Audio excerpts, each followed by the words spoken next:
जगत धारण करती है, जगत को धारण करती है। मन ही मन गंभीर भाव से मुस्कुराई और इस प्रकार बोली।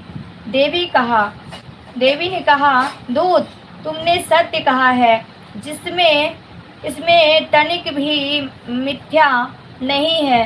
शुंभ तीनों लोकों का स्वामी है और निशुंभ भी उसी के समान पराक्रमी है, किंतु इस विषय में मैंने जो प्रतिज्ञा कर ली है उसे मिथ्या कैसे करूं? मैंने अपनी अल्प बुद्धि के कारण पहले से जो प्रतिज्ञा कर रखी है उसे सुनो।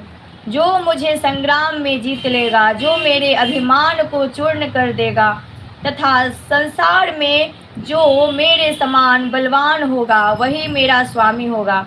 इसीलिए शुंभ अथवा महादैत्य निशुंभ स्वयं ही यहाँ पधारे और मुझे जीतकर शीघ्र ही मेरा प्राणी ग्रहण कर लें। इसमें विलंब की क्या आवश्यकता है?